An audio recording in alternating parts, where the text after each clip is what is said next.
안녕하세요. 펀드메딕입니다. 피델리티 글로벌 배당인컴 펀드의 2월 성과를 한번 분석해 보도록 하겠습니다. 2월 성과에 대해서 앞서서 제가 성과 부진한 이유에 대해서 5개월 전에 영상을 찍은 적이 있는데요.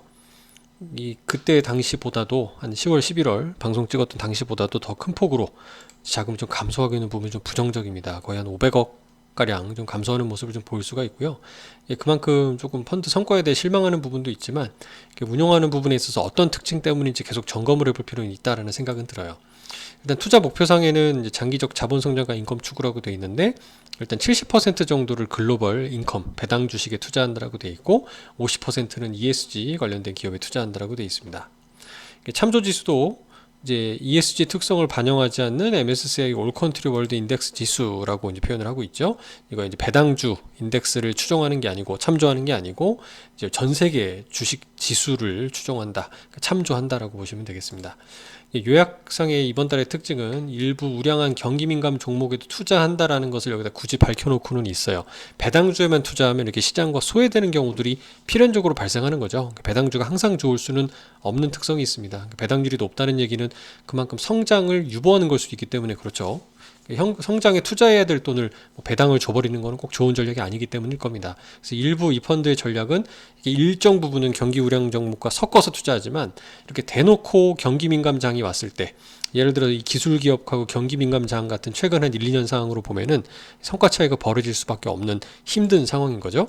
얘는 이제 언제 좋아질 거냐면 성장주의 이 밸류에이션이 축소되는 엔비디아나 M7 주식들이 좀 확실히 기업 이익에 대한 부담감을 느끼면서 좀 폭락하는 그런 시점이 됐을 때, 이제 그럴 때 다시 가치주에 힘이 실리지 않을까. 왜냐면 인플레이션은 명확한데 인플레이션 환경에서 결국은 배당을 할 수 있다는 얘기는 현금 창출 능력이 강한 지배적인 기업들이라는 것을 이제 부각되기 때문에 그런 기업들은 분명히 탄력적인 이익을 제공한다. 이제 그럴 때를 대비해서 사모으자. 반대로 얘기하면 기술주 장세가 지속되는 동안에는 이 펀드가 좀 계속 어렵지 않을까라는 얘기입니다. 성과 분석 측면에서는 여전히 엔비디아, 메타, 아마존 등에는 투자하지 않고 있다라는 겁니다. 이게 이제 핵심적인 거라고 보시면 될 것 같고요. 포지션 측면에서는 미국 비중 전체에 투자하는 게 아니고 30% 수준밖에 투자하지 않으니까 미국 부정이 낮구나. 그러니까 미국 중심으로 시장이 성장할 때는 이 펀드가 못 따라가는구나라는 점을 좀 이해해 주시면 좋을 것 같습니다. 향후 전망 면에서는 어떨까요? 2024년에는 이익이 강조될 거다. 이제 그 보험적인 금리 인하라고 얘기는 하지만 어쨌든 고금리가 지속되는 상황에서 기업들의 부담이 커지고 있고요. 이익이 이제 감소되는 상황이기 때문에 이제 현재 같은 상황에서는 이익 성장률의 달성이 어려울 거다라고 좀 미리 대비를 하고 있는 모습입니다. 이런 건 상당히 긍정적인 거죠. 그래서 좋게 보는 테마는 뭐냐면, 여기 있는 유틸리티라던가 재생에너지 생산 관련돼서 또는 정부의 보호를 받는 등의 얘기를 들고 있고요. 또 헬스케어 같은 제약기업들도 좋게 보고 있다라고 표현을 하고 있습니다. 그래서 유망업 쪽은 유틸리티와 헬스케어를 좀 잘 살펴보자 라는 말씀을 주고 있고요.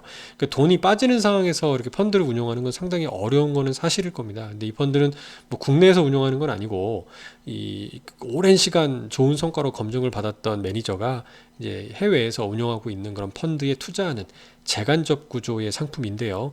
워낙 요새 ETF 중심의 시장이다 보니까 그만큼 특히 또 기술주 중심의 차별화된 장세 속에서 좀 그만큼 어려움을 많이 겪고 있는 상황으로 보여집니다. 그러니까 투자자들이 그만큼 스마트할 수도 있겠지만 일정 부분은 이제 계속 이렇게 경고하는 부분에 있어서는 기술주 장세 지속에 대한 좀 뭐랄까요, 대비, 향후 이제 시장 변곡점에 대한 대비가 좀 필요하지 않을까라는 생각도 조금씩 들어봅니다. 좋은 성과로 좀 보여주셨으면 좋겠네요. 감사합니다.